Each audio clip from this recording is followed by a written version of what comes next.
Hello and welcome to the Build with Bear workshop. My name is Pat Bear. I'm here to assemble a model kit. And also, while I'm at it, I figured I'd hang out with all y'all.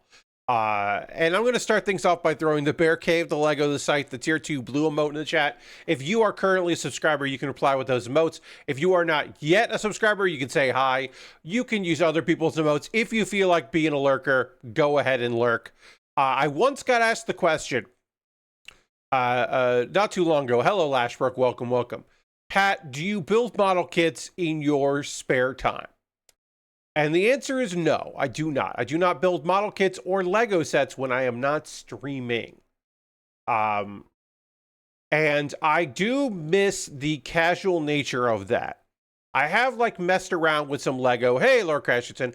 I've messed around with some Lego now and again, like some of the kits that I build that are the 3-in-1s, I have on my own time taken apart one version to build the one I like the most, which is fun and therapeutic.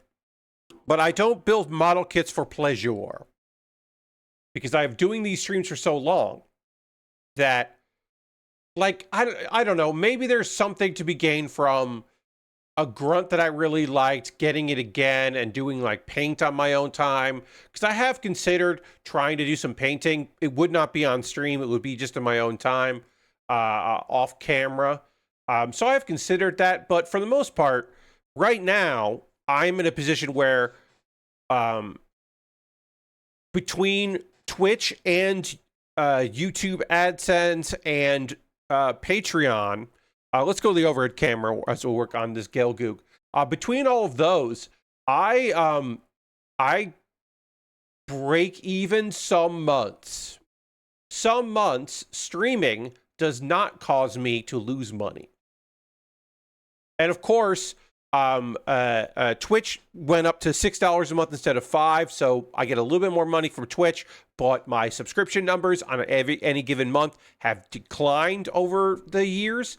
My view count is about the same as it was 2 years ago, but my subscriber count is a little lower, which is understandable. And my Patreon's down from what it was before. I get less money from ads because partially I was getting money from ad stuff. My video numbers are about consistent, but ad revenue is down a lot from years past. And then also, I was getting a bit of a boost there with views on shorts, but that's my short views numbers are have been bad for 6 months, so that I'm not getting that money coming in. So when I look at it, it's just okay, I can't really spend money on model kits that I'm not using that I'm not working on stream. Or Lego sets, for that matter. Lego is also going up in price. And so between Lego and model kits going up in price, and then the money that's coming in from it not really working out, it just doesn't make any sense, unfortunately, financially, for me to spend that money on that kind of stuff. So I have to kind of be smart about that. I can't really buy kits to work on for pleasure.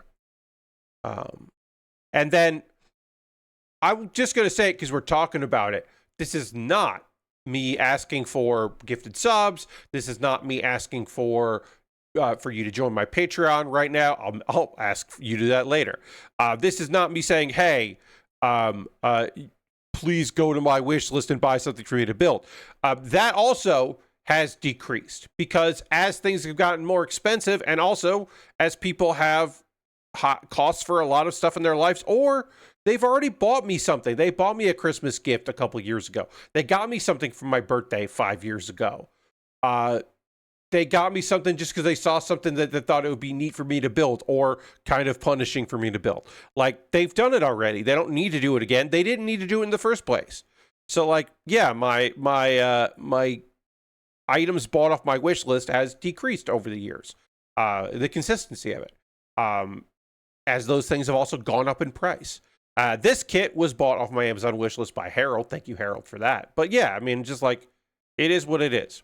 That is just the reality of the thing. So even if I was interested in building model kits on my own time, it's just financially irresponsible to do so. And then also, I'm not, look, I'll tell you this right now, friends.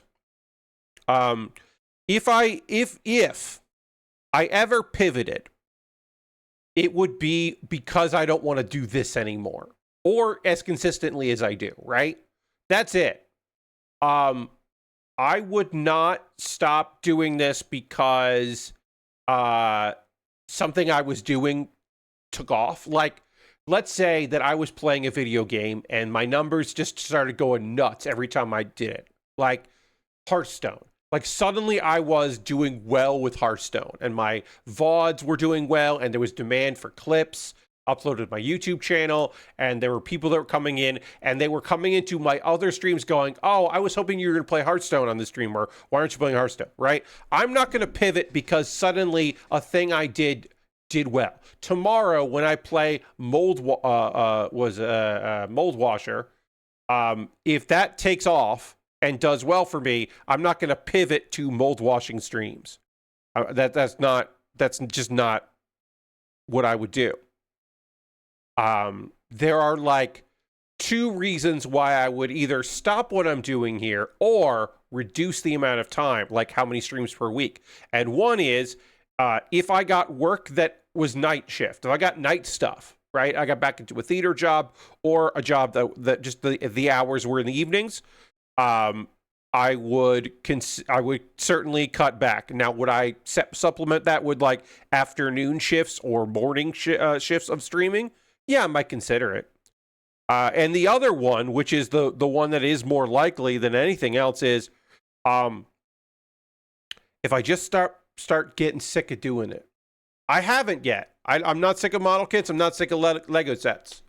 Occasionally, there'll be a kit that I'm not having a lot of fun working on, but I haven't found myself go, ugh, I have to stream tonight and I got to build this model kit. Ugh. Like, I haven't felt that way. So I'm going to keep doing it. As a reminder, I'm very open about this because I think it's important to be open about this. This is very good for my mental health. It is exceptionally good for my own mental health and well-being that I do this, that I have an outlet, a creative outlet, that I'm reaching people, that sometimes people get into this hobby because of it, or I bring some comfort to them, or I am a part of their week. It is important to me selfishly. I'm very pleased by it. So I am in no rush as of right now to stop doing it. Because I still really enjoy it. But every once in a while, it's good to have that kind of chat about that stuff. Oops. Head just came off. I gotta pop the head back on here. Our Gelgoog, Sugai's Gelgoog. Not to be confused with Bokata's Gelgoog, which I also have a kit for. That is just waiting for me to build it. But because Harold bought this off of my wish list, that's H-Bomb and Friends to you. Because H-Bomb and Friends bought this off my wish list, it jumped the queue and became the next thing I worked on. I do know what I'm working on when this kit is done, which again, I'm assuming is by the end of tonight. I'll be finishing this up. I might go a little late to finish her off. I don't know. Because we're moving on to the right leg. We've got the right leg. We got the, which does have some parts. We got the left leg. And then we have, oh yeah, I can put, there's like a thing I can do with the hands that's like a weapon. I can put a weapon on the hand. And then I got the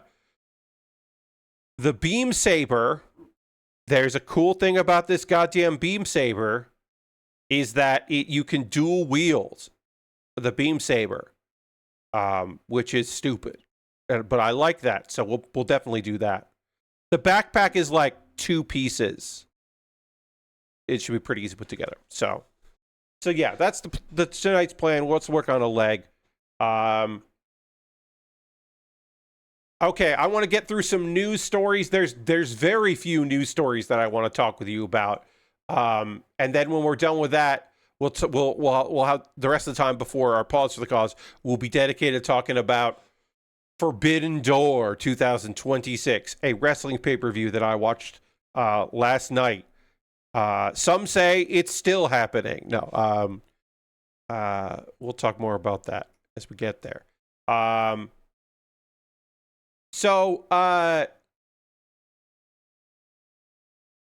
There is a let's see. There's one news story. It's a slow news day, so I don't really have anything much to talk about here. But let's just talk about the continued hubris of dbrand. That's capital D-B-R-A-N-D, one word, dbrand. Dbrand make accessories for video game stuff. You may remember dbrand when they were making PS5 what was it, like covers, like third-party PS5 covers back in 2021. They were making like faceplates, and Sony had a company that made them. They had their official third-party partner with that, which wasn't going to stop a dbrand from making them, even though apparently some of the parts of that were things that they had like locked up. And then also Sony had already sued another company for doing that the same way. And so they were like, okay, hey, they like dared them to sue. And so Sony said, yeah, why the fuck would we care? We're not going to lose anything from suing you. So we'll send you a cease and desist, which they did. They did send a cease and desist. And then at that point, the folks at dbrand were like, we are going to change our design. They always seem like a company that lives on the edge of getting sued or legal threats, usually for doing dumb things. Yes, they are a company that seems to be getting, that just like try a thing and then get a cease and desist. And then they have to like abandon a thing. And it's just like, what a bunch of wasted money. But because the thing you assume is, well, not everyone's going to sue them. And then I guess eventually they might like stumble upon something that's a big enough hit, or they get their name out there. Anyway, what's up with dbrand right now? Dbrand basically was like, hey, the Steam machine, we're going to make a case for the Steam machine. You can put this, you can swap the case out. We'll know the dimensions and we'll swap the case out. And we're going to make it look like the companion cube, you know, from Portal, a Valve game. So we're going to do the companion cube, and it's going to look, honestly, the renders looked pretty fucking cool. It was like, oh yeah, I mean, if you're going to get that, and like you don't want just like the sleek look that they have, you know, for that, like, yeah, you can get that. And of course, when you didn't know how much a Steam machine was going to be, you might be like, yeah, that sounds good. So, because it was announced on the 11th of 2025, November 11th, 2025. And they, Lashbrook, I'll get to that. Don't you worry. I will get to that. So they announced it the next day. They're like, oh shit, here's some renders, here's some stuff. Here's where we gotta go. And they're like, we're gonna do it. And we're gonna take pre-orders. And they said, we like scrapped a bunch of stuff. And we've got it. We're doing really well. And they started selling them for real on June 22nd. And it's apparently their second fastest selling product ever. And they were like, we're going to do it. It went viral for us. A lot of people signed up for notifications. And apparently they either never thought to ask Valve three things. One, they never thought to ask Valve for permission. Two, they didn't think they need to. Or three, they figured if it was a success, Valve would come to them, which is generally the thought process of people that are just that have like insane levels of like hubris attached to them, right? Is that belief that, well, we're going to make something so good that Valve will want to partner with us. Or the thinking is, it doesn't matter because, like, what does Valve care what we're doing? Or what are they going to do? Sue us? They're not going to sue us. They're Valve. Just, again, hubris. Again, it's hubris. It's just like, it doesn't matter. Everything's going to be fine. We're on, like, whatever.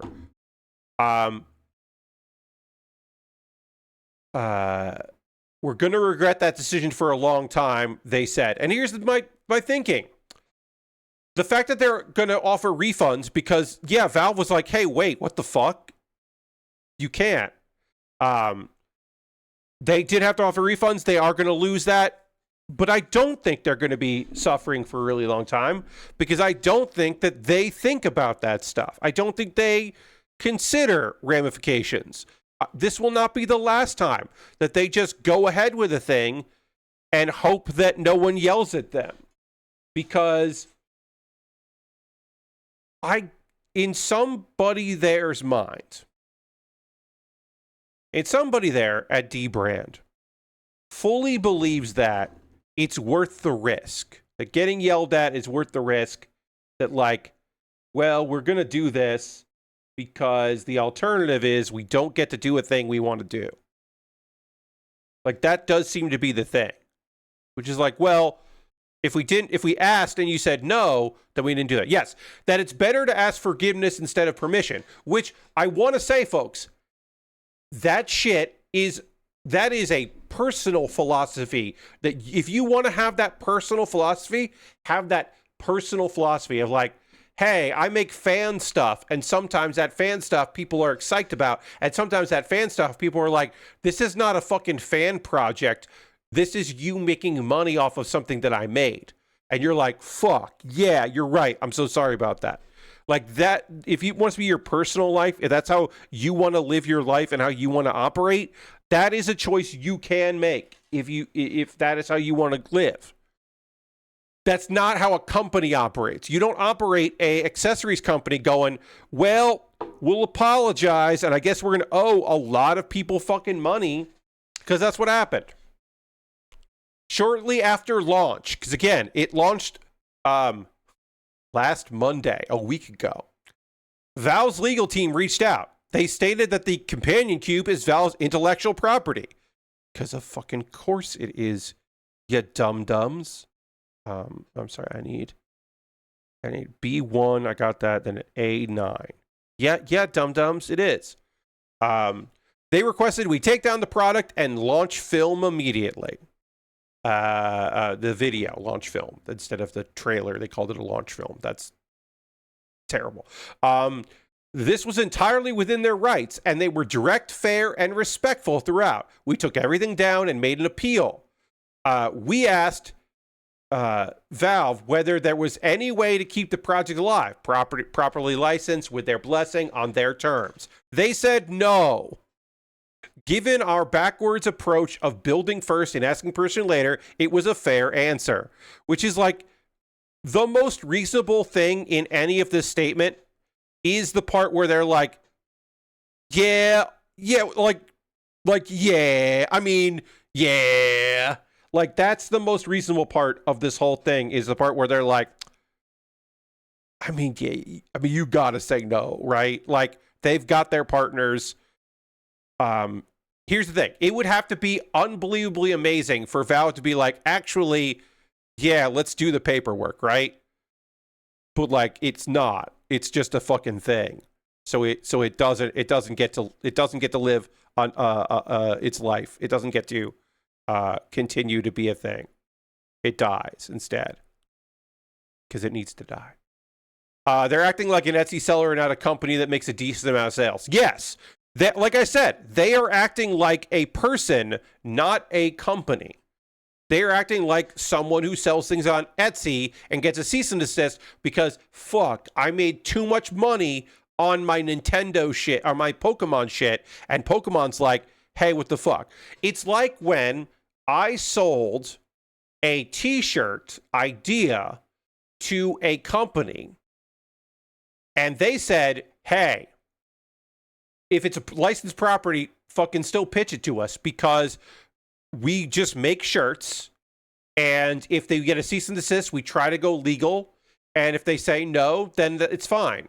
It doesn't, whatever, it's fine. So that's why there was a shirt that existed for a little while on a now unnamed t-shirt company that was "Don't mess with Tetris," and it was the state of Texas made out of Tetris pieces. And the Tetris company was like, "You don't own that. What the fuck? You don't own this." And so that shirt stopped being for sale, which was a shame but I already got paid for it. So tough shit. And they said that they're the ones that made it. They're the ones that were like, yeah, whatever, it's fine. And I was like, are you sure? Because, like, yeah, go for it. I'm like, okay.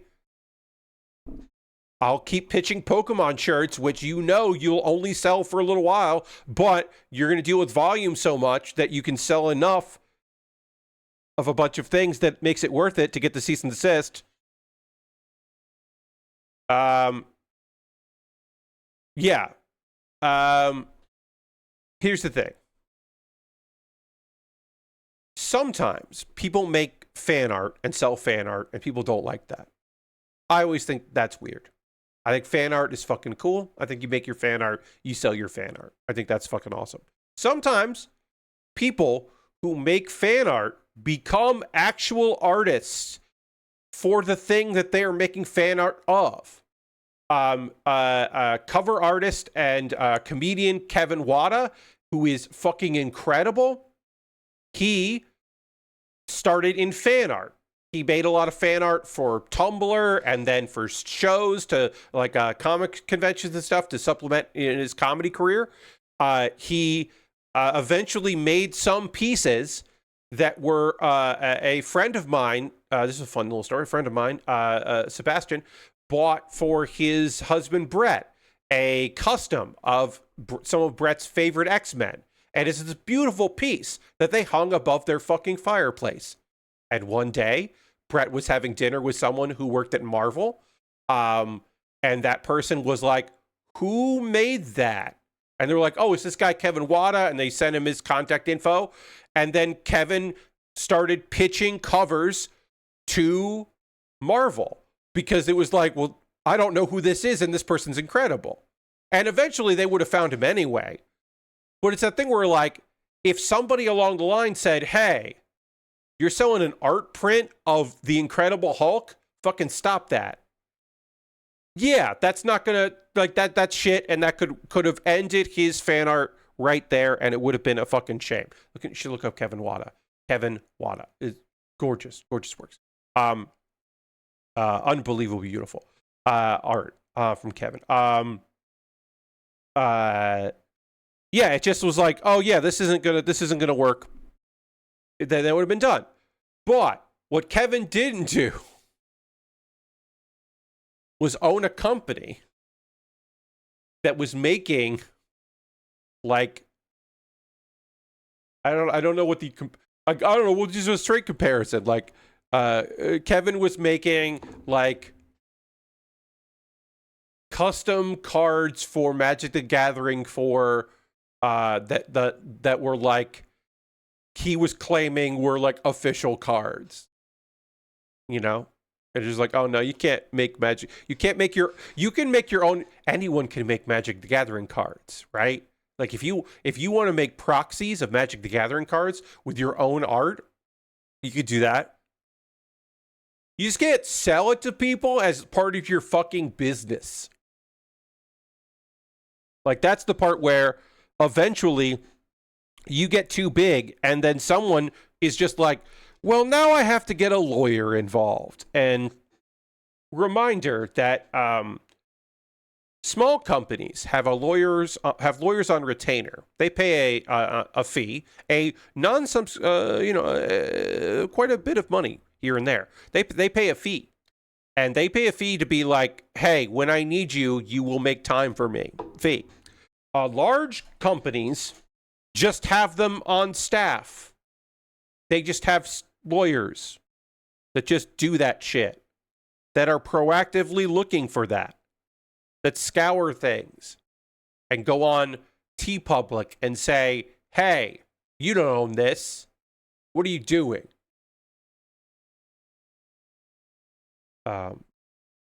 They have done that in the past. They will do that in the future. It's very, very weird. D-Brand, what are you doing? Anyway, Forbidden Door 2026. I'm going to talk about this show, which had 12 matches, 3 on the pre-show, 9 on the card, the main card. It was a very long show. I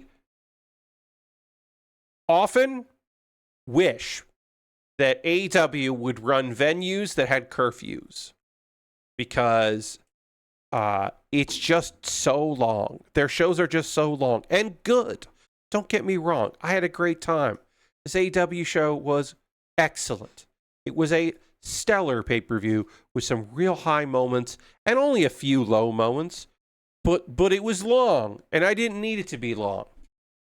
The last 2 matches were 30 minutes and 35 minutes. I didn't need that match to be 35 minutes. I will say, looking at this, every match was too long. Micah and Sky Blue was 9 minutes. I guess that's not too long. I would say that's too long. That's not too long. Micah versus Sky Blue is fine at 9 minutes. Everything else, we do not need. Megan Bayne and Lena Cross defeated Thunder Rosa and Olympia in almost 11 minutes. That did not need to be an 11-minute match. What are we talking about? I'll start with the pre-show stuff. Drilla Maloney defeated Daniel Garcia for some reason. I don't know why. I don't know why that match happened, why it was needed. Drilla is not in a stable that has beef with, like, what are we doing? God, I don't know why that happened. It's just to give New Japan another win, I guess, because they weren't going to get many of them. Is that their only? Yeah, okay. It was to give them 2 wins. Like, okay. All right, so why isn't this piece working here? Oh, you have to flip it around. That's why. There we go. That was fine. They're both good wrestlers. Drilla Maloney is an excellent name for a English-speaking wrestler working in Japan. That's the nicest thing I can say about Drilla Maloney. There's 2 things. One, he also works. He is in the UK. He often tags when he's in the UK. He tags with one called Man Like Derice, and they have a tag team. And Man Like Derice is fantastic. So I can't hate a guy that tags with Man Like Derice. Can't hate on him too much. I just don't have much positive to say. Micah defeated Sky Blue, so Micah from Stardom is now in the TBS Championship Survival of the Fittest qualifying, or this is the qualifier. She's in that match on Wednesday. That's cool. I think Micah is a pretty good wrestler. I don't have much else to say about that. I don't think she's going to win the TBS title. Megan Bayne and Lena Cross retained their women's tag team championships against Thunder Rosa and Olympia. Olympia is very strong. She's just so strong. I hope she and Thunder tag more in AEW, or not in AEW, in CMLL. I thought this was fine. I think Rosa still has a lot of she's just not the same as she was, which is understandable because she had a huge injury for a really long time. So it makes sense that she didn't come back 100%, but it wasn't the most fun match, I'll say that. Young Bucks, Matt and Nick Jackson defeated El Sky Team, which is Mystico and Mascara Dorada, and Unbound Company's representatives of Shingo Takagi and Titan. Unbound Company is what happened when the Bullet Club finally died. The War Dogs had finally died. And also people from Los Ingobernables de Japón were looking. So it's just various members of people that didn't have a faction anymore getting a faction, which is fine. That was a fun match. It was maybe too long. I probably didn't need an almost 18-minute match that doesn't mean anything. So I didn't pick Young Bucks to win this one. I was hoping they wouldn't win because a win here puts them, I guess, in contention for the title, and I don't need that. Now, are they going to be in a title match at All In? Probably. They're the Young Bucks. It makes sense for them to be in there. I don't need them to, though. I'd like them to start trioing with Jack Perry. I think the trios division would be they would bolster the trios division, and it would be and we could just have other people in title contention that are not them. This match kicked ass, though. Also, Mystico is just fucking over and great, and you know he didn't lose. He didn't get pinned, and his teammate didn't get pinned, so he didn't lose. It's what you got to do with Mystico because he's a worker. Kenny Omega defeated Zack Sabre Jr.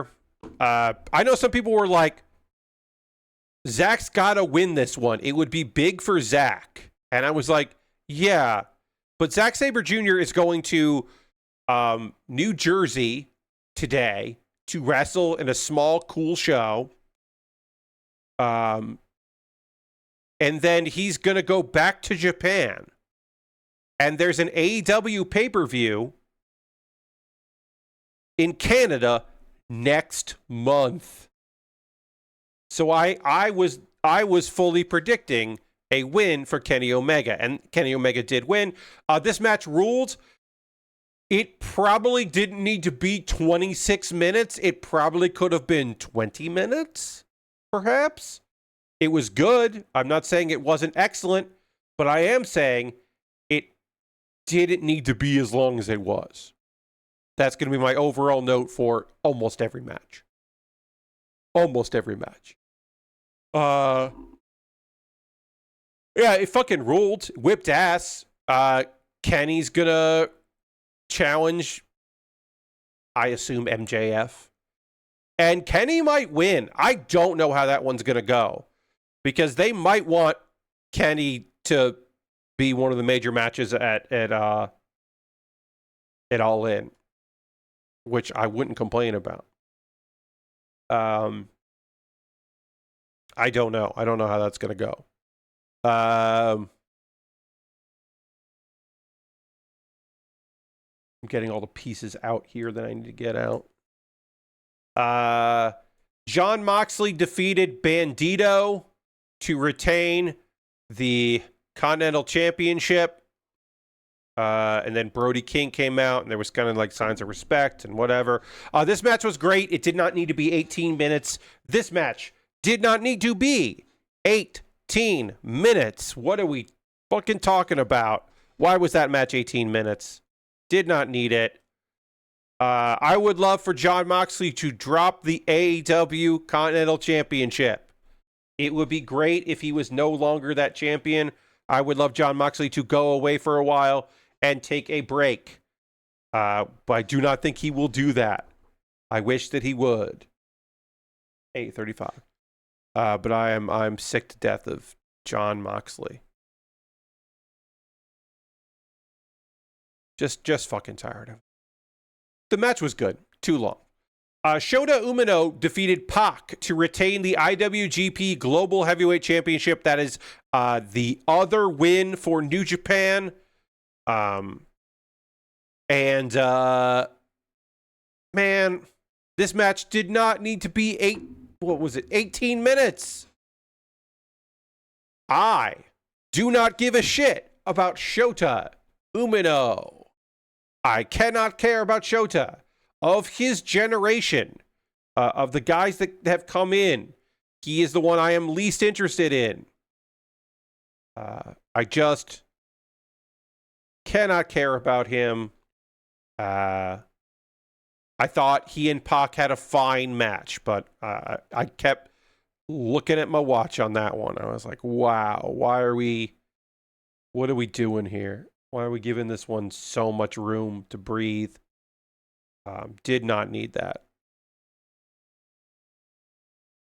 I gotta figure out how this goes. It goes underneath.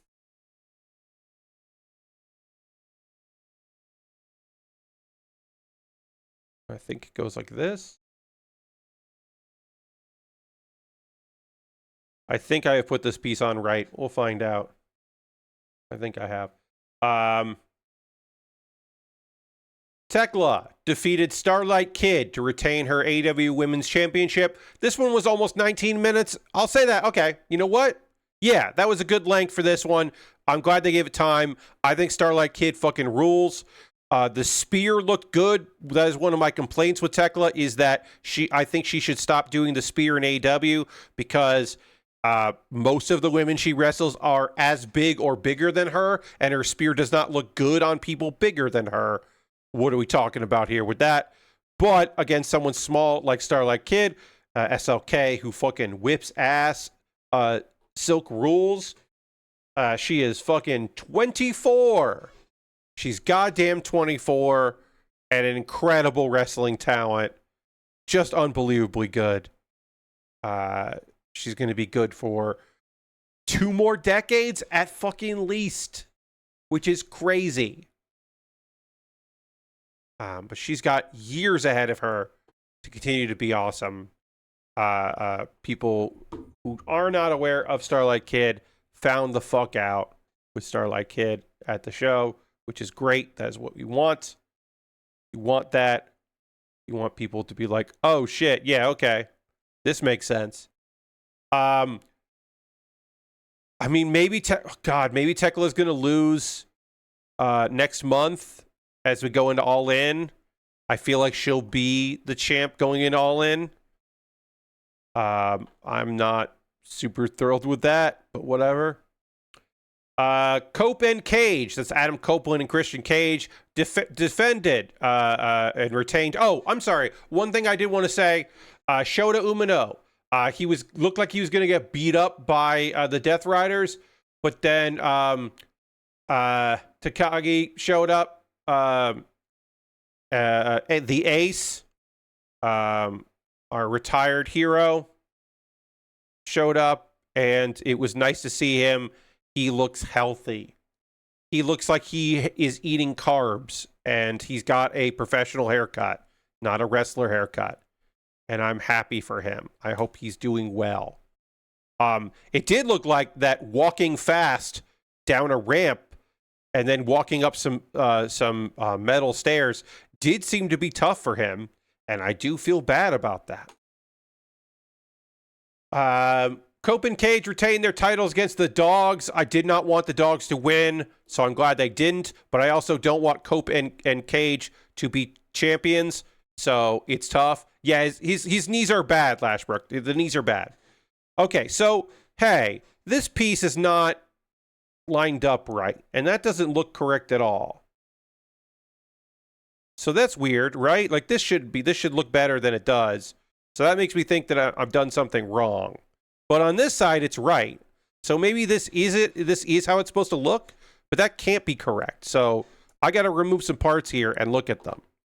I'm going to look at like this. Like, okay, yeah. Yeah, this is going to want to line up right. Okay, so something's off. There is a gap there, but not the gap that I had there. So I gotta figure this out.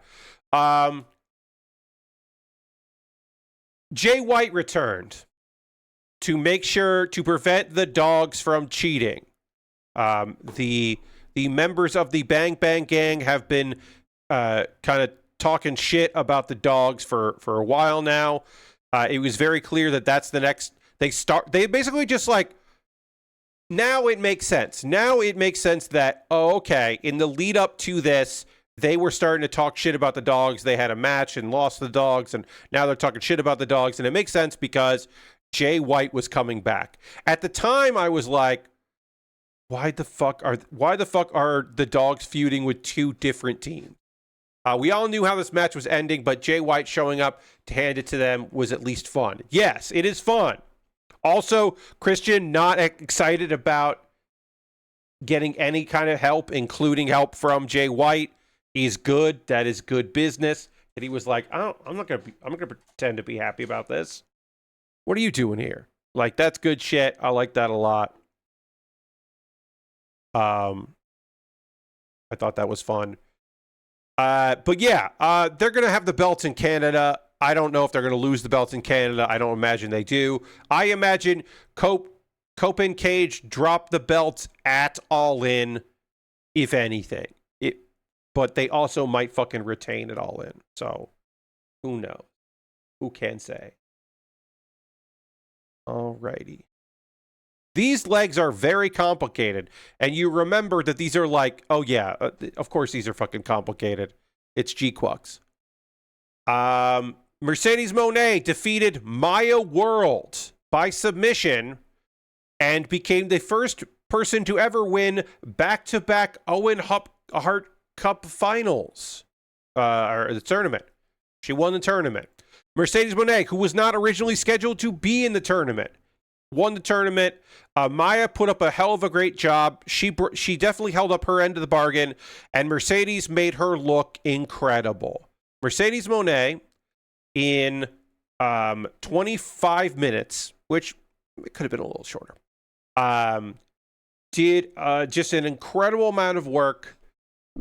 Selling the idea that Maya World, who took the spot of Sari, who was unable to compete, she was not cleared to wrestle, took that spot and made it seem like Maya World should have been in the tournament this whole time. It was phenomenal work by Mercedes. Now, we got heel versus heel at All In, right? So, does Tekla lose next month? Maybe. But I think Mercedes fucking turns face. I think it's very easy. Mercedes can show up on Wednesday and say, hey, I started winning titles and I just got really full of myself and I thought I was unbeatable and I was beatable. And then I just kept losing it all, but or whatever, and then eventually just says like, there was one thing that was getting me going was like, if I can win this back, like Willow, I'm sorry you got hurt, but I'm here now and I'm gonna make this happen or whatever she says, dedicates it to Willow and just does an honest promo, and the crowd will just be like, yeah, hell yeah, you deserve it. They'll come right on board. Or Tekla can lose, and Tekla can lose to fucking Toni Storm. Toni Storm comes back. She's not coming back. I think she's not coming back for a while. But she could lose to Toni Storm, and then we could get Toni versus Mercedes at All In, and everyone's fucking stoked. But also after that match, basically Athena made it very clear that Maya World is going to be at the next Death Before Dishonor fighting Athena for the Ring of Honor Women's Championship and might beat her. That might be Maya World's thank you for all the hard work and seizing opportunity and working and doing her goddamn best, might be winning a belt in Ring of Honor. I don't know for sure if that's what's going to happen, but that feels like the thing that's going to happen. But yeah, fucking main event Monet just is written in the goddamn stars. And they'll cheer for her. They won't cheer for Tekla. And then the main event, well, no, there's two matches. Sorry. The thing that I thought would be the main event, but wasn't the main event, Team Briscoe, Mark Briscoe, Orange Cassidy, Roderick Strong, Kyle O'Reilly, Konosuke Takeshita, and Darby Allin defeated Team DCMJF, which is MJF, Kevin Knight, Kyle Fletcher, Jake Doyle, Kazuchika Okada, and Andrade El Idolo in the Death's Door match, which is a bad name. I'll just say that right now. And by doing that, Mark Briscoe has an opportunity for a title match against MJF for the world title, which he is already cashing in to do on Wednesday, which feels like, yeah, of course they're going to fucking do a TV match. Yes, Mark Briscoe is not main eventing the pay-per-view next month in Canada. He certainly could. but they are not doing that. He's going to do it, and then we're going to find out who MJF's opponent's going to be in Canada, and it's Kenny, probably Kenny, which will be great.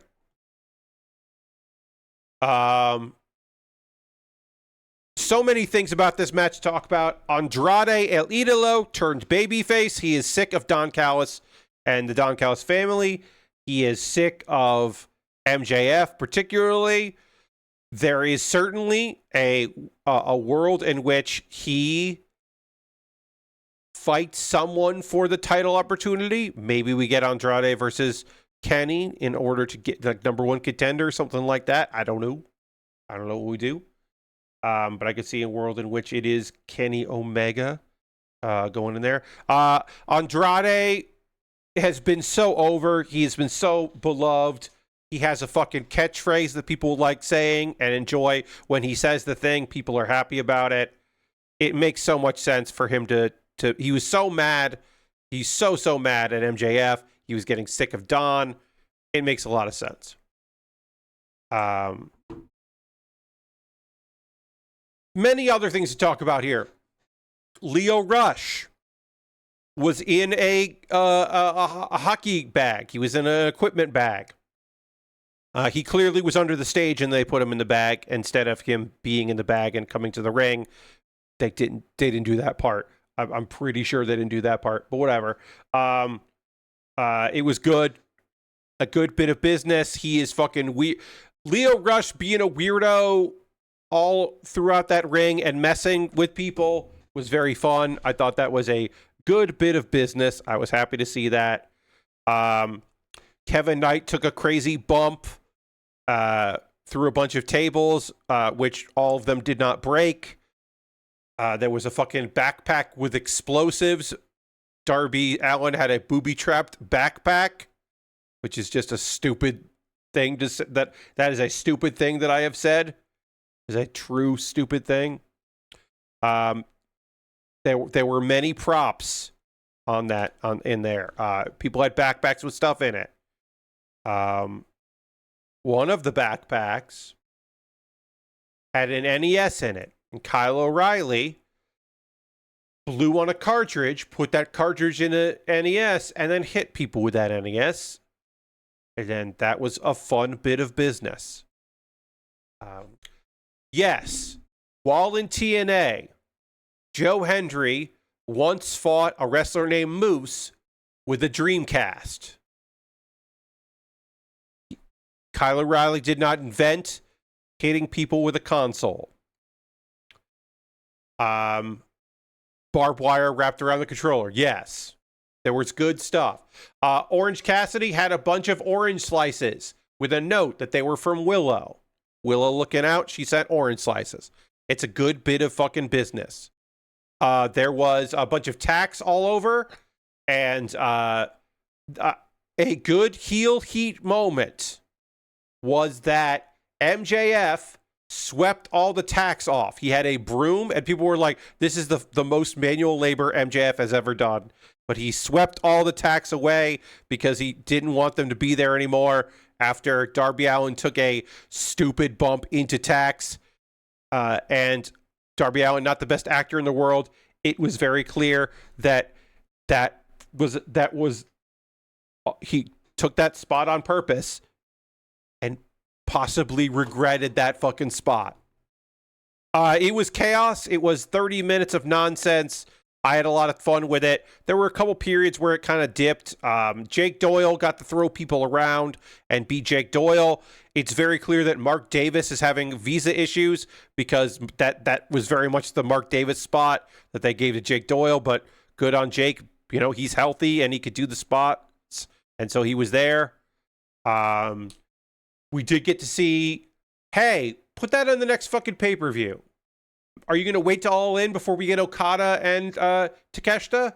Are we going to wait for that? I think we're going to probably wait for that, and it's not going to be next month, but I want to see that.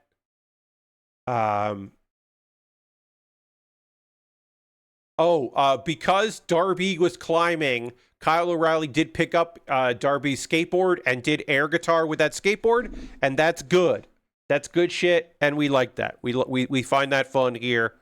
We think that's neat. That's neat and good. Main event. Will Ospreay defeated Swerve Strickland. Will Ospreay is the men's Owen Hart Cup final winner. He is he won the tournament. He is going to be one of the main events at All In London. It is the right decision. It was the decision that seemed like it was destined and it was going to happen, but it's fine that it happened. That match was cool. There was fucking brand synergy with WB where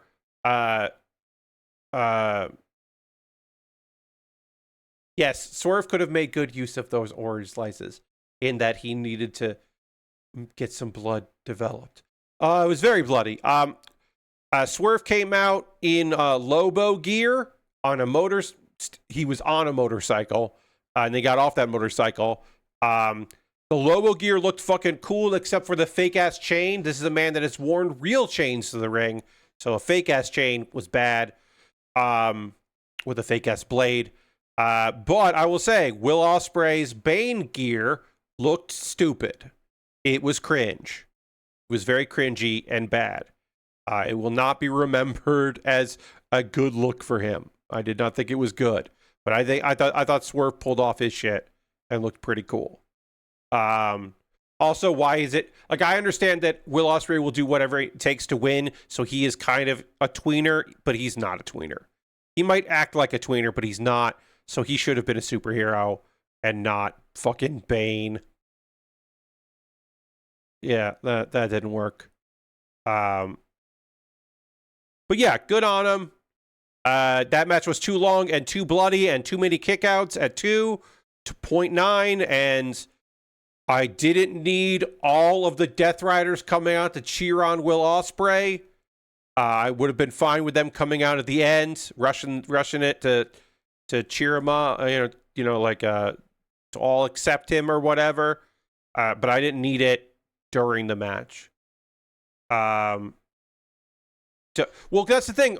Will Ospreay isn't a Death Rider. He is a pet project of the Death Rider, but he's a pet project. He's not a member of the group, so he doesn't have to go to the meetings. He doesn't have to wear the gear. He can enter through the stage. He doesn't enter through the arena. He is affiliated, but he is not a card-carrying member. He's an associate. But yeah, he is just he is Moxley's pet project, I guess, is what you would say. Anyway, yes, I'm glad they didn't interfere. That would have been really cheap. There was like, oh, what if like Marina has a stare down with like with Prince Nana or something. It's like, it doesn't fucking need any of that shit. It doesn't need any of that. It's cool. Will Ospreay was always going to main event Wembley, and he should main event Wembley. I think he's going to win the world title at Wembley. Now, does he beat Kenny Omega, or does he beat MJF? A return of MJF, Will Ospreay, I think is fine. How evil can you be? How are you going to target Kenny's weak spots? I think is a more compelling storyline. I think that's a way more compelling storyline. Is what are you willing to do to win, Will? Like what lengths are you willing to go to for your friend? The guy that you worked with to take down the Death Riders. Like, what are you gonna do? I think that's way more compelling. But also, I also understand that MJF being champion leading into All In makes a lot of sense. So, I don't know. I'm kind of fine with either. I would actually prefer Tekla loses next month and there's someone else for Mercedes to go up against. But I'm also okay with if it's heel Mercedes versus heel Tekla, that just does not compute. That does not make any sense to me. But if they turn Mercedes babyface, which they could turn her babyface pretty easily. They could do it. They could do it in 2 days. 2 days from now, they could be like, yeah, she's a babyface. Yeah, she's a crowd favorite. Everybody already wants to like her. Now we're just going to give them permission to do it. Yeah. All right, we've got one leg left and a few weapons and plenty of time to make that happen. So I'm excited about that. And we'll be doing that after the pause for the cause. Hey, Forbidden Door was fucking great, y'all. Final thoughts on Forbidden Door. That's a great fucking pay-per-view. If you like AEW, that was a good fucking AEW show. It was too long. Speedball Mike Bailey should have been on the card somewhere. No room for Speedball. What are we talking about? No room for... I mean, Eddie Kingston's just not fucking on TV, but... No pre-show match with Eddie Kingston. What are we doing here? Now, Speedball Drilla. Have Speedball lose to Drilla. I don't care. That could have been cool. We didn't need Daniel Garcia. We could have had Drilla on there. That could have been good. Hello, Harold. Welcome. Now is the part of the stream where we're going to talk about ways that you can support me and what I do here. Everything I'm about to talk about is optional. You are no obligation to do any of these things. But if you would like to, that would be great. If you are currently a subscriber, much like Harold, you can throw the Bear Cave, the Lego, the Scythe, the Tier 2 blue emote, if you're a Tier 2 subscriber, into the chat. Let the people know that you don't see ads. You don't see pre-roll ads. If I have to take an ad break, you don't see ads then. And you get cool emotes. And you're helping me buy model kits and Lego sets so I can keep doing what I'm doing. It is the easiest way to support what I do here because you're already here on Twitch. And you probably already have your credit card set up or your bank account or something because you support other people. So you could do for me. You can do that for Cash Money, your Prime Gaming token. If you have Amazon Prime linked with your Twitch, you get Twitch Prime. You can use that. Or you could always gift a sub to somebody in the community if you wanted to do that. You don't have to, but you could also gift a sub. That's another way. I have a Patreon at patreon.com/PatBear. Over my Patreon, there's a $1, $3, $5, and $10 tier. There are different rewards for the different tiers. Consider joining me on Patreon.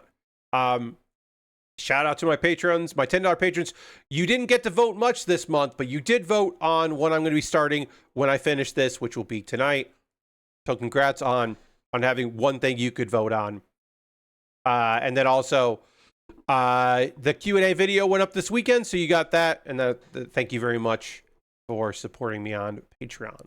I have a YouTube channel at youtube.com/PatBear. Over on my YouTube, you can, of course, subscribe for free, and please do. And while you're there, you can also become a member. And for just $2 a month, you'll get my Wednesday videos on Tuesday. So tomorrow, I will send out an email or a message through YouTube to you with the link to my next video. Because all throughout the month of July, I will be talking about my favorite shows from that month, or from this past season. So you'll get to recommended a few shows that maybe you want to check out. I do have to actually change a thing. So hold on 1 second. Sorry, 1 second. Let me figure this out here. Yeah. There. Okay. Gotta figure that out. All right. Sorry. Back to business. Back to business. Those are all monthly ways to support me. If you want to throw something in the tip jar, though, I have a PayPal and a Ko-Fi, and you can make a direct donation. Everything I make through direct donations, through YouTube, which includes AdSense, so watching my videos helps me out, through Patreon and through Twitch, all goes into a fund, and from that fund, I pull money out to buy model kits and Lego sets. I've got a great backlog of kits. The kit I'm currently working on, this Gelgoog, was purchased off of my Amazon wish list by Harold. Thank you, Harold, aka H-Bomb and Friends. Thank you for buying this. Appreciate you very much for doing so. If you would also like to buy something for me to build, you can do that. I have an Amazon wish list.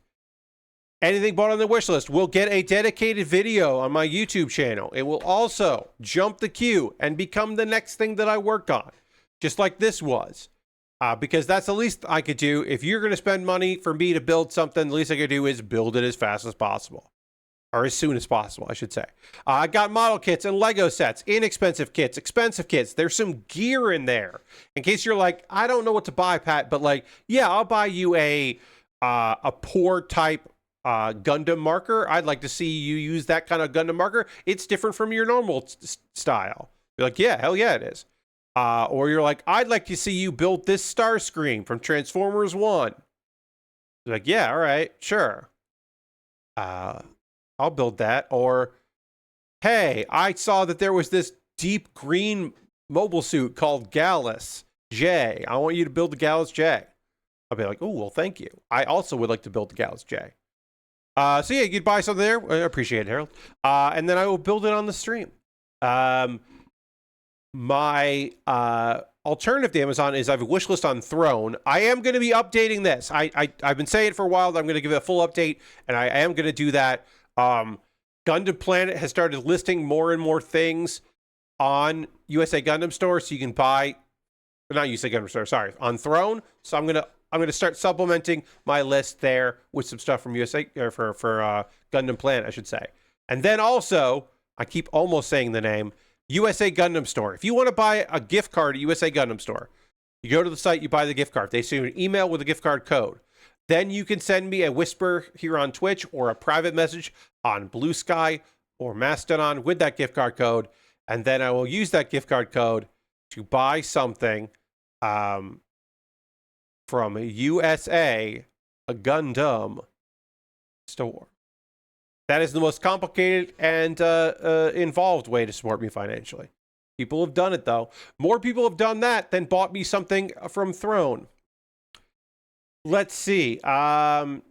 If you would like to join my Discord, here's a link to join my Discord. We'd love to have you. It's a cool little place. You're welcome in the Discord. Come join us.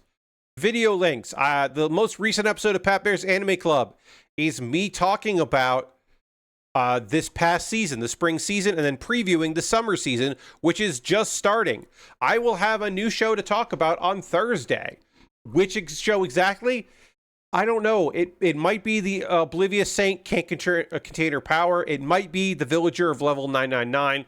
One of those two I might start covering on Thursday. I don't know if it's going to be both of them or either of them. I actually don't know.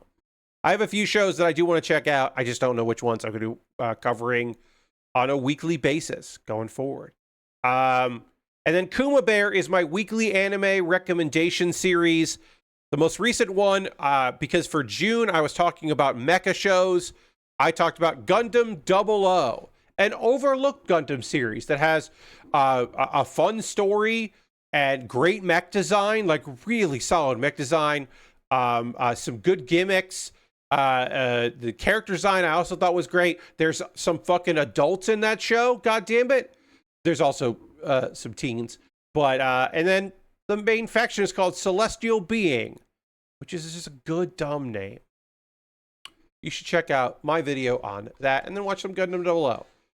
All right, I got an anime that I have watched 5 episodes of, and I'm going to give a brief overview of the first couple episodes, what the show is about, a little bit, just kind of give you an insight, and letting you know if I'm going to continue to watch it, which I still haven't decided yet, but I do think it's pretty cool. Anyway, before I get into all that, I do need to drink water. I am in need of more water. We need to get back to the overhead camera so I can keep working on this gosh darn model kit. Because I think I'm going to finish it tonight. And we'll do all of that right now.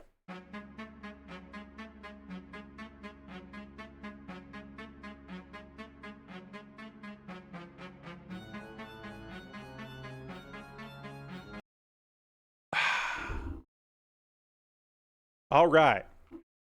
So let's keep working on the other leg here so we can finish this up. And I'm going to talk to you about a little bit about Love Through a Prism, which is on Netflix, and I've watched 5 episodes of it. This is a show by Wit Studio, who are solid. Wit is a solid production company. They are pretty new to the game as Solo works. I mean, like, and by new to the game, I'm like, really, it's just like, I don't know, they've been working like 13 years, but that is kind of a little new to the game, in my opinion. They also did like too many shows this year. I think they were spread too thin, in my opinion. because they also did Agents of the Four Seasons and Ascendance of a Bookworm. I think Ascendance of the Bookworm didn't look good, but I think Agents looked nice. Anyway, Love Through a Prism is an original. This is an original piece, and I am a guy that tries to champion original stories, and then I often only talk about manga and light novel adaptations, which I also enjoy, but I don't talk as much about the originals, and I should. So this does have a manga that is accompanying the anime, but it is an original where they were also like, well, we can do a manga. So it is London in the the 1900s, and we follow Lily. She is a Japanese exchange student, and she wants to become a professional painter. And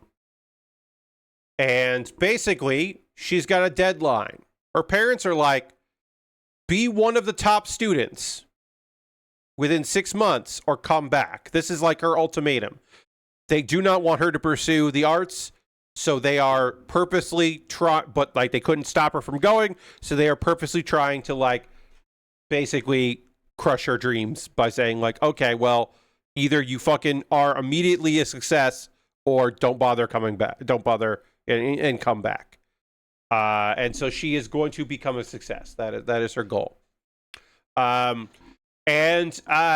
she has a rivalry that develops, and it is, for at least the 5 episodes here, clearly indicating that there will be some kind of relationship blossoming. That this is a rivals to lovers style storyline that we are seeing here as these characters start pushing each other in their art, both her and a fucking really good name. Oh, man. When I say this name, y'all, okay, so if you're anything like me, when I tell you the name of the love interest and the rival, the art rival, this might sell you on at least watching the first episode. This is available on Netflix, by the way. Because the first name, his name is Kit, and his last name is Church. Kit Church. The love interest and rival and friend and enemy, Kit Church. It's so fucking good. Goddamn. What a good dumb name. He's emotionally distant, but he's brilliant. You know, he's that kind of genius character. And they start to grow and change and feed off of each other and also, you know, help each other out here and there, and kind of bonding. There's a good supporting cast. His name is Christopher Church, which is also a really fucking good name, but he's Kit Church. Again, even his regular name is good. Christopher Church is a great fucking name. Christopher Church is a good name for like a D&D character. But there's everybody except Lily has like a British or like British American not French, but like there are a couple other there's another transfer student, I guess, but there's like one of Kit's friends is like Joffrey O'Brien. Some good names. There's some good names to hear Japanese people say. Because I didn't watch the dub. I've heard good things about the dub. I have not watched it. I looked it up, and the guy that voices Kit Church is also named Christopher, and I was like, hell yeah. I like that. That's good. That makes me happy. I don't know why, but I was like, that's awesome. And as I said, there's a manga. The first episode is basically just like the plot. If she does not succeed pretty much immediately, she will have to return to Japan, and she will have to continue to work at the family's kimono boutique. So, like, it's one of those things where I'm like, now, obviously, it's more salesman than art, But it is like one of those things where like, I don't know, that's a day job while you pursue art later. But I understand, like, you're young, you got to fulfill your dreams. I'm like, it's at least connected. It is like ballpark. You could do some art in relation to your job. Like, I'm not telling her to settle, but I am saying, like, it's not like she's going to become a butcher. Like, that's not, it's not so opposed. Whatever. She does meet Dorothy in the first episode. Kit Church she met at the docks. He was like looking at her luggage for inspiration, which is a fucking weird thing to say and do. It is both a weird thing to say and a weird thing to do. He's a weirdie.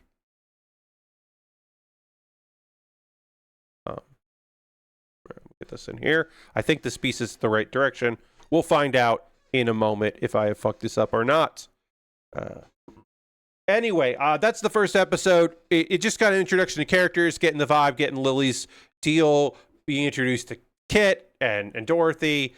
There are some classes. We meet some of the other characters, including Peter, and we get into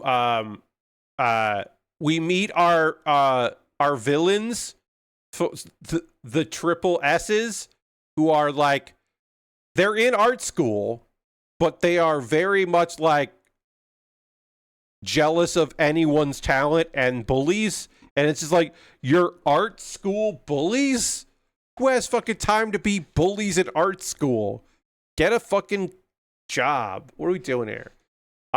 There's a lot of art theory, as you might imagine, in this show, and it's interesting. It's a thing that I have not studied art theory myself, and so it was engaging, and I did find that to be shit that I was like, hell yeah, all right, okay, cool.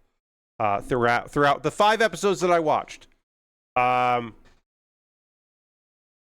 Kit and Lily have some interactions in the next episode and some bonding moments, which is really nice. A little bit of like more art appreciation, but also like, Kit is not an otaku, but the way he responds to learning about Japanese stuff is very otaku, of him just being like, this is like, oh yes, he is an appreciator of cool Japanese stuff. And it's like, hell yeah. Let's see. They break the bicycle breaks. They get caught in a fucking rainstorm. It's goddamn episode 3. And they see this like field full of, you think maybe it's going to be romantic, but instead there are these lilies that they see, this field full of lilies, and it's like inspirational and lovely. It is a very fun, sweet moment that they have, and inspirational, as I said.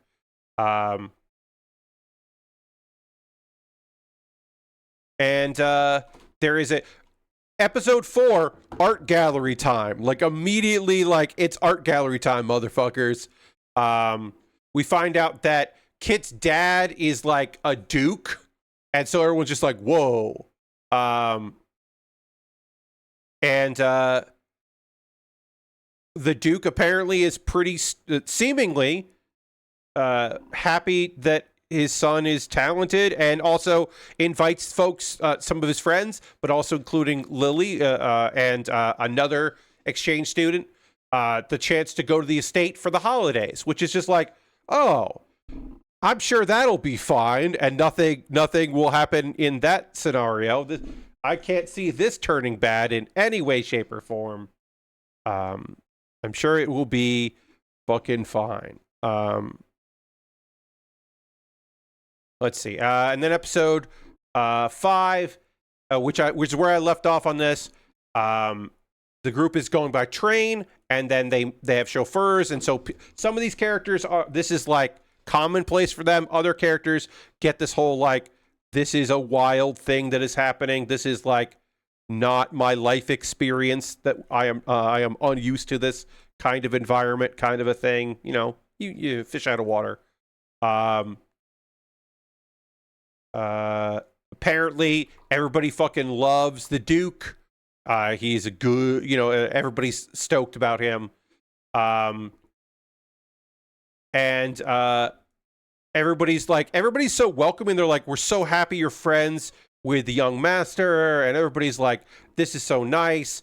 Everybody's psyched except for his brother, Richard. Apparently, there is family tension that is obvious enough that, as strangers, they pick up on it. It's very obvious.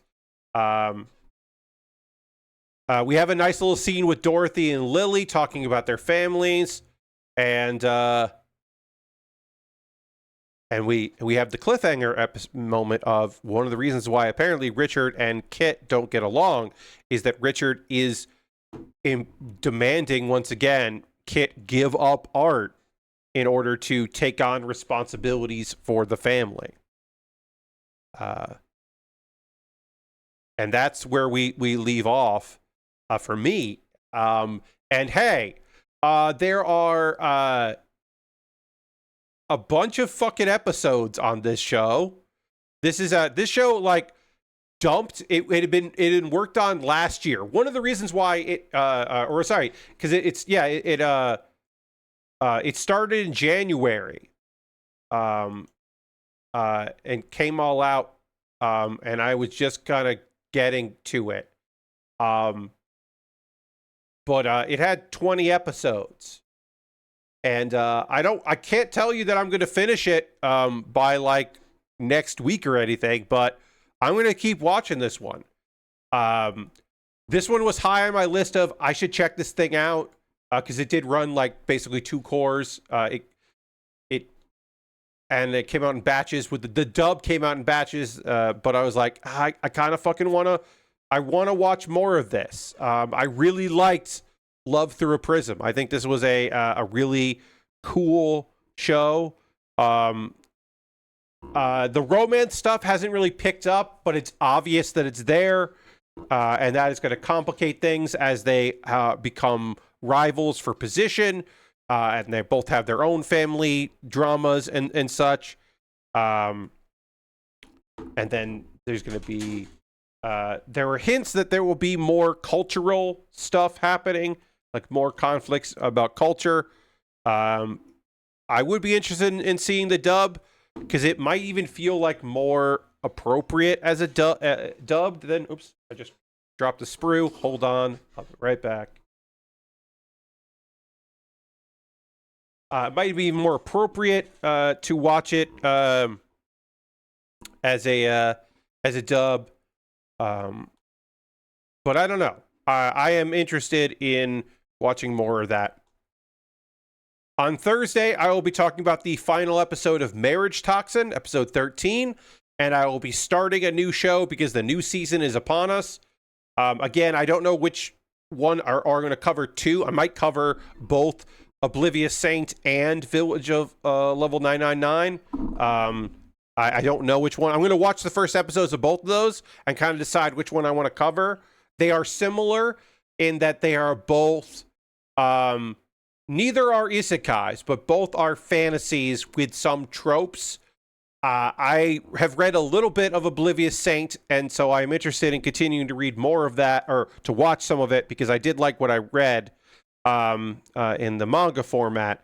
And also, there's the thing about it that I liked, which was it's not necessarily it's styled as a banished show. The main character has to be challenged to go somewhere, but it's not like she is like tossed aside. It's that she is given a task to do, which she will do, and then she is going to blossom. She's going to blossom in her time away from her oppressive family. The talent is, and then Villager of Level 999 is I don't think, actually, you know what I'm going to say? I actually don't know if that's an isekai. I don't think it is. I don't think Villager 999 is an isekai. I'm going to look that. It might be. I mean, I could be wrong. But I don't think it's an isekai. I think it's just a fantasy show Yeah, I'm pretty sure it's just a fantasy show. But I am excited to see that one. Because I like the premise. A guy just gets strong. He's a class that shouldn't be strong, but he just does. He just gets strong from fighting monsters because regular villagers are supposed to die when if they come across monsters. But he's just like, well, I'm not going to die if I defeat them, so I'm just going to defeat them. Duh. I don't know if that's a show I want to watch the full season of, but I probably want to watch the first episode and see if I want to keep going. Actually, you don't even know if anyone picked that up. So I might not even be able to watch it. I'll find out. Huh. Just realized. I actually don't know if anyone picked that up.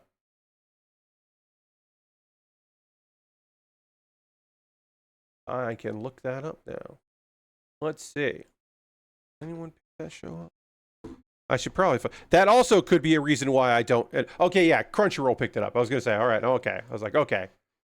I was going to say, like, well, I might not cover that if no one picked it up, but it looks like somebody did. And then I'm going to watch the first episode of Yanni Neko, probably. I never heard of an anime where people get stronger. I know, right, Lord Crashington? Crazy stuff. Yanni Neko, I'm going to watch the first episode, probably. That is I believe that is the cat drug show. So I'll probably check the first episode of that cat on drugs thing.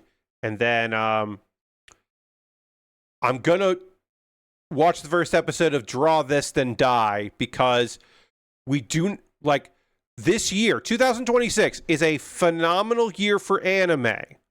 There's been so much good anime in 2026. The one notable exception to that is we have had just a dog shit amount of girls doing things shows. The subgenre of girls doing things has been vastly spoon-fed to us this year. It is a bummer. So this is a show about a girl that finds out her favorite mangaka has come out of retirement and will be selling. So she like goes to the big city to go to a comic convention in order to, and then everything she thought she knew about mangaka, being a mangaka, turns on its head as she falls into the world of mangaka. It seems neat. Draw This Then Die seems pretty fucking rad. So I am interested in checking that shit out. So yeah, I'll probably be watching that, and then I don't know what else I'm going to be checking out as we go. But those are ones that I'm like at least going to watch. Oh, the Frontier Lord Begins with Zero Subjects is another show that I will be watching now. Will I be watching it to cover it on here? I don't know. But I will at least watch the first episode of it, because Diaz is a great fucking main character. Imagine like the strongest guy in the war, and he is just like overwhelmingly powerful in this big conflict. And they're like,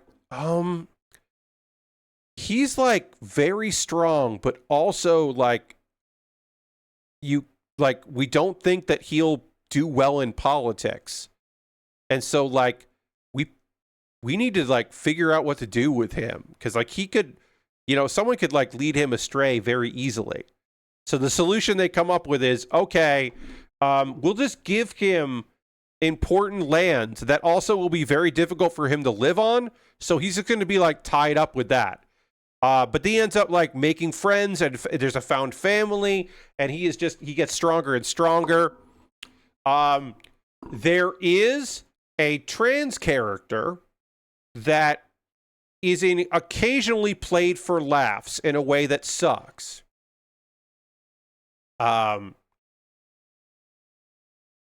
the laughs come very quickly. Like the laughs are the misunderstanding of Diaz not recognizing the person. basically he helped a bunch of orphans at one point, and when he was very young himself. And one of those orphans grows up wanting to support Diaz. And the way that she decides she wants to support Diaz is by becoming his wife. Now, when Diaz knew her, she was male. She was presented as male. So he is accepting, but it is a lot of like, it's a lot of that like bullshit of like, wait, what? Kind of dumb shit. I don't know how they're going to do it in the anime. I don't know how to present it. Like I said, it is immediately presented for laughs of like the misunderstanding and him confusion. But he is at the very least immediately just like, okay, that's you now. All right, sure. So you're like basically like, instead of being a father figure to a son, he's a father figure to a daughter. He's just like, okay, cool. So as I said, it is handled, I think, well. I'm no expert in it. Your mileage may vary. I would be interested in hearing the opinions of people who have lived experience in a way that I have not. But I am interested in seeing how that plays out and how some of the other characters play out. There's like beast people, and all the beast people are fucking awesome. They're all fun characters. There's a bunch of stuff that I'm like, yeah, this cast or this show lives and dies by its cast, and it's got a great supporting cast. So I'm interested in seeing more of those characters and how they do well. And again, Diaz is just a lovable oaf. He's just doing his fucking best and trying to do right by people. Never expected that he would be in charge of a bunch of folks and a bunch of sheep and a bunch of like First Nations people and all kinds of stuff. He's just doing his goddamn best. Trying to help people. Protect his land and his growing family and his village. It's kind of fun. I'm into it. Now is the part of the stream where I would like to hear from you, friends. What are you watching right now? What are you playing? What are you up to? What are you into? What do you got going on? I love hearing from you about those things and thanks. So if you would like to share with me what you've got going on, I'm all ears. My multiplayer crew is still playing a lot of Mecha Chameleon. We played a bunch of it yesterday. I might end up playing it tonight because they were starting at 10. And if they're still going when the stream is over, I might join them then. It's really fun. It is the game of the moment for a lot of us because it is. As I said, we were getting our asses beat in marathon and having bad marathon times. And then Helldivers 2, we were also getting our ass beats and having bad times in marathon. And so we were all just kind of like looking for something fun and trying to trick each other with fun, silly art has been a good palate cleanser. It has been a good bit of business for us. Highly recommend that one if you got a crew, you want to play something silly. Also, new expansion for Hearthstone next week. So I have been playing a bunch of Hearthstone. I'm trying to get a bunch of quests done in order to have as much gold as possible to then buy card packs with that gold. This is earned gold, earned in-game currency, not paying for that. So I have been trying to get a bunch of quests done in order to have a bunch of money so that I can then, when the time comes next Tuesday, buy a bunch of goddamn card packs. Because that's next Tuesday is when the expansion comes out. And I got to buy a bunch of cards so that I can also have dust to craft a bunch of legendaries to fill out some decks. Harold's been playing some retro games and also doing a bit of P-Cross S series on the Switch. Finished P-Cross S5 and started on 6. Hell yeah. I hope you're having a good time with the P-Cross. I have not done a P-Cross game in a while, and I like them. So I hope you're having fun with it. All right, we're working on the foot here. We are getting close to being done with this leg. And then we just have to do the backpack and the weapons. I'm pretty sure I'm going to finish this kit tonight. I might end up staying a little longer just to wrap things up. But I can't tell you for sure if I'm going to do that or not. But I might stick around a little longer just to say that I'm finishing it up. Yeah, if anybody else is up to anything, please let me know. I watched a lot of fucking wrestling last night, as I talked about earlier in the stream. A lot of AEW. The pay-per-view pre-show started at 7. It was a long show. As I said, almost every match could have been shaved down by minutes, and it would have been proved that didn't need to be as long as it was. Jesus. It was just so much. It was a good show. Not saying it was a bad show. Do not get it twisted. It just was a long show. And I did not need it to be as long as it was. I think it would have been just fine, a little shorter of an experience. Could have been better. All right, let's panel line this leg, then we'll throw this leg on, and then we'll work on the weapons and the backpack. What else? What else am I up to? I gotta do some lawn stuff tomorrow. Not looking forward to that.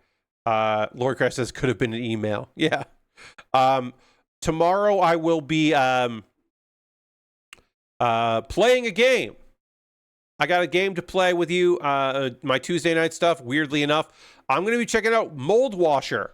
I did receive a code for Mold Washer. I reached out for a code and was presented with one. The game came out last week. They've put out a couple quality of life updates, some quick little updates for the game. Nothing major. I really enjoyed the demo of Mold Washer, so I'm excited to start that.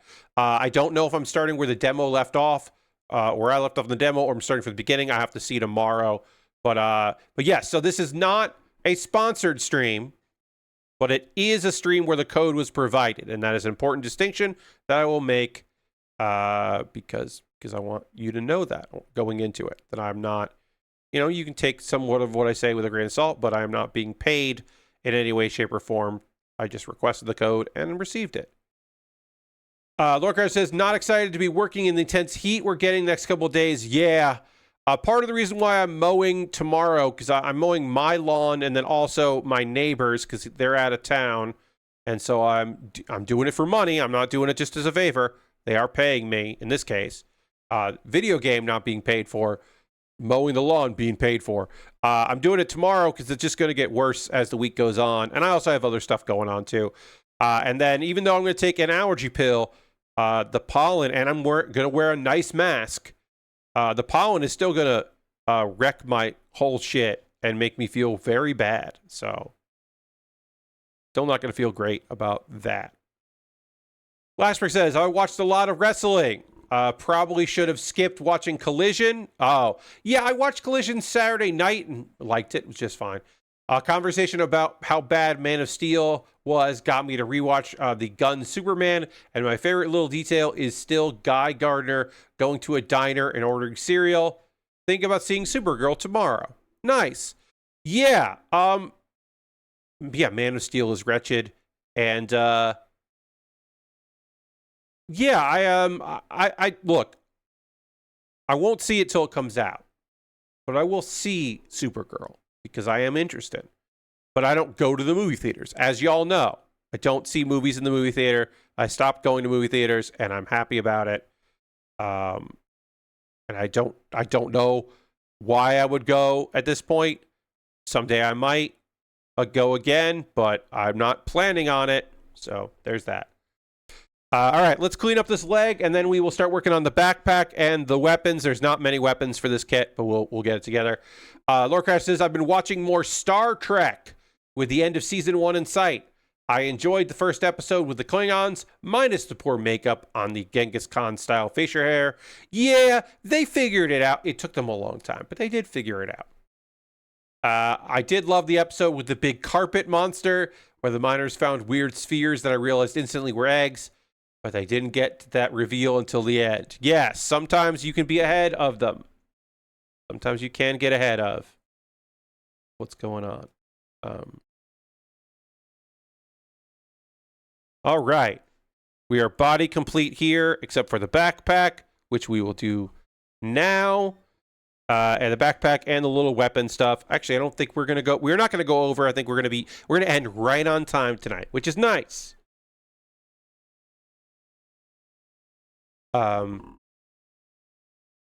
Let's see.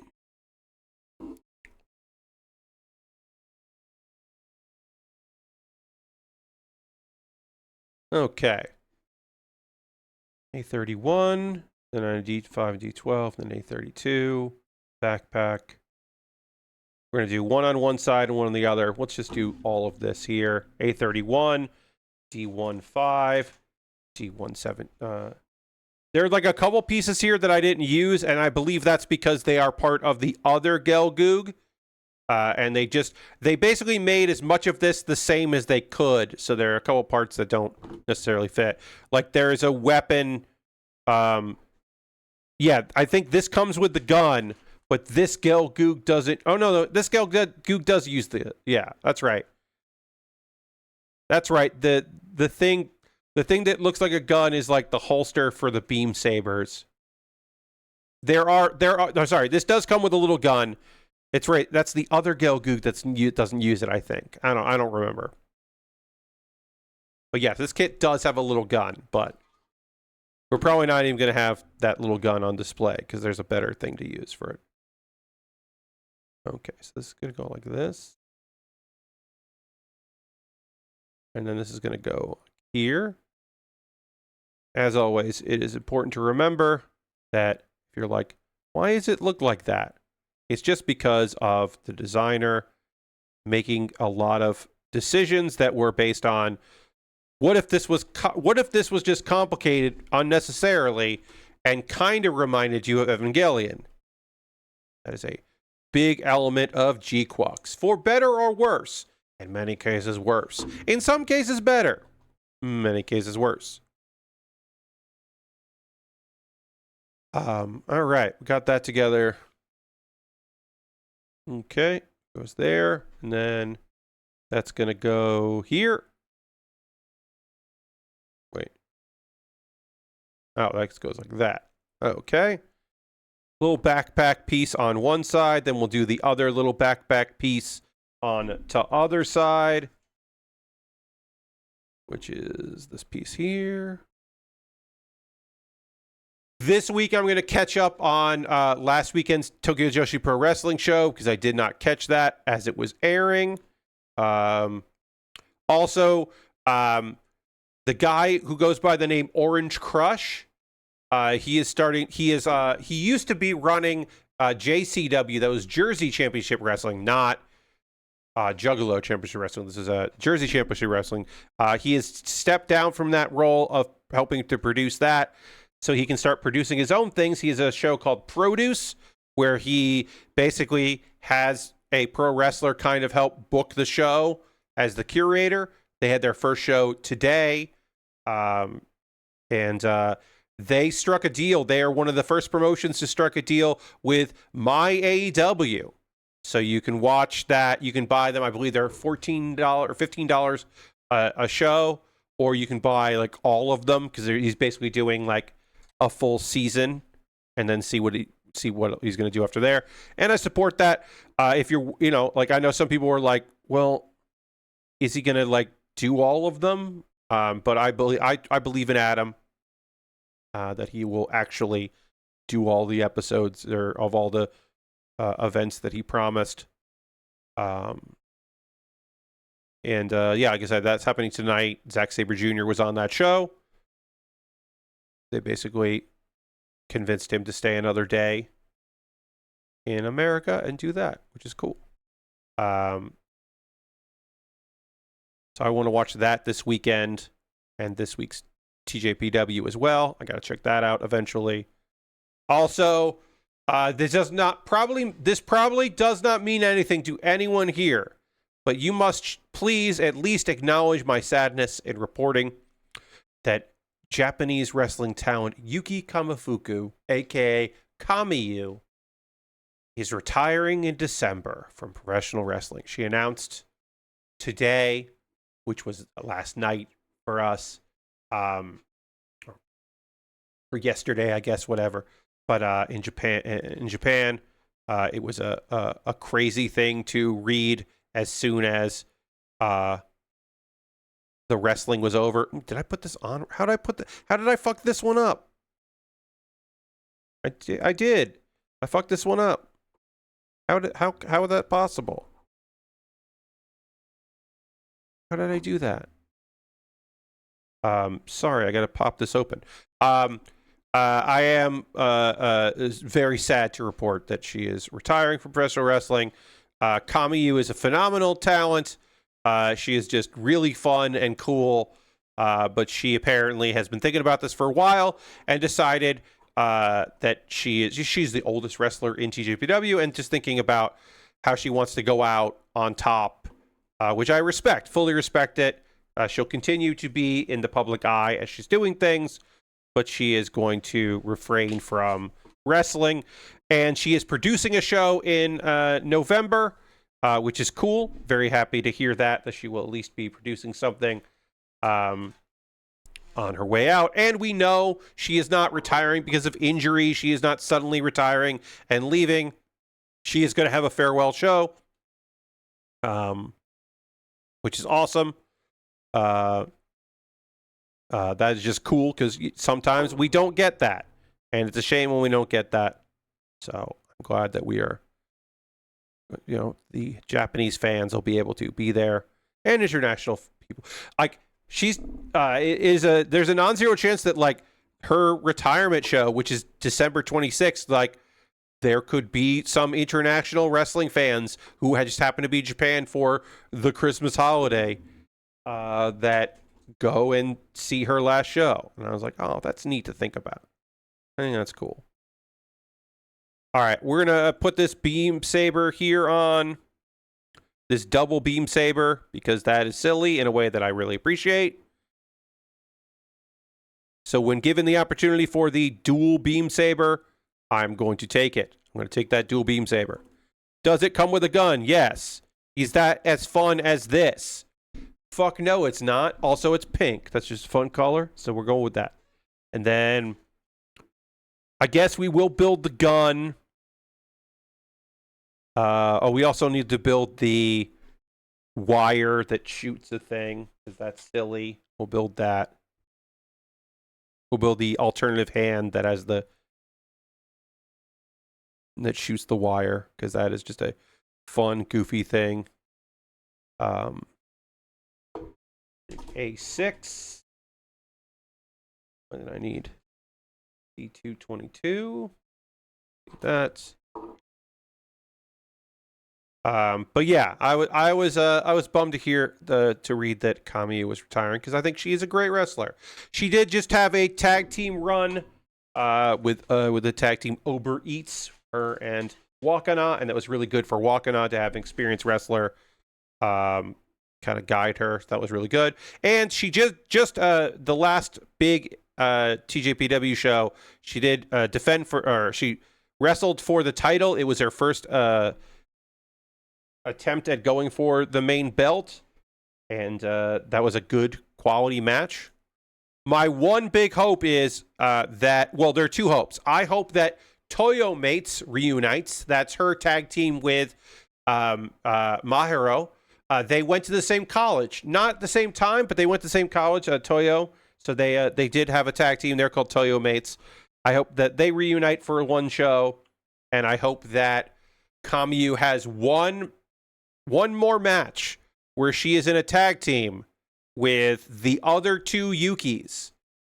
They've only done it 2 times, where Yuki Aino, Yuki Arai, and Yuki Kamifuku all wrestled on the same team, and the crowd just kept yelling Yuki, and all 3 would acknowledge, and it was a good silly bit.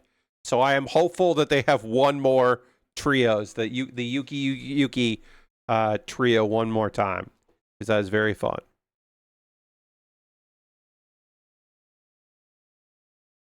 Because that's just good dumb stuff. I'm just always in favor of good dumb stuff, as you know.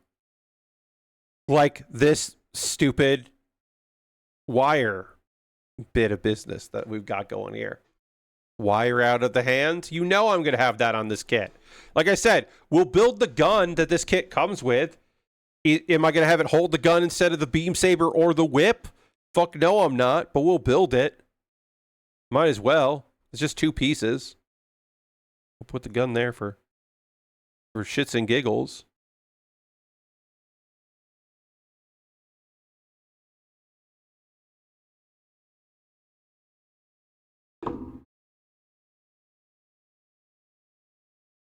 And we can put it, there's like a way to hold it so it sticks out of the butt, but then it's not going to stand well. There is a way to put the gun on the butt. So we'll just put the gun to the side. But yeah, it's a tiny little thing. The gun. And here it is. Oh yeah, the backpack does like come up to be like rockets, which is kind of neat. It's got weird jangly bits and stuff because it's, you know, as stated, it is a kit from Gelgoog, so it's got weird shit going on. But I do really like it.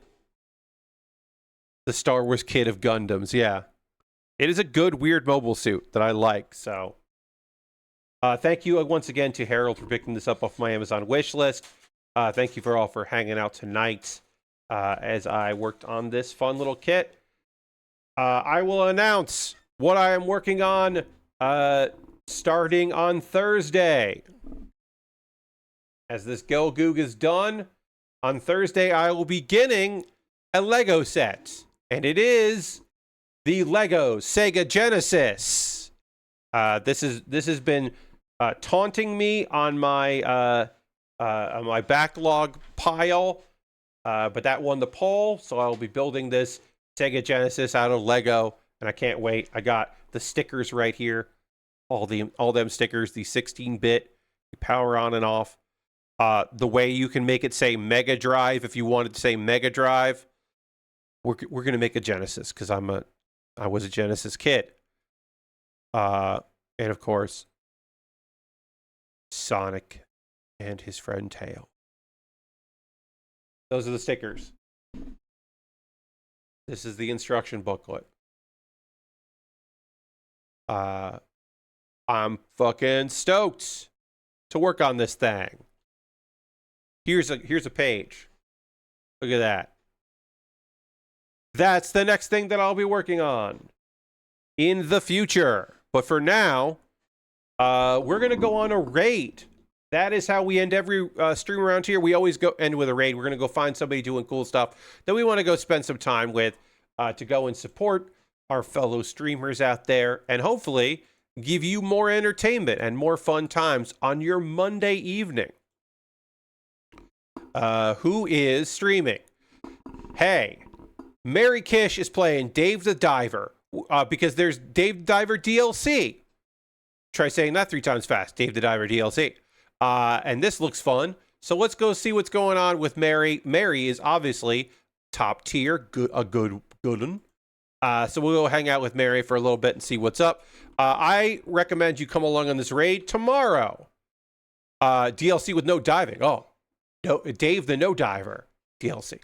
Tomorrow, 9 p.m. Eastern. Be back here for mold washing.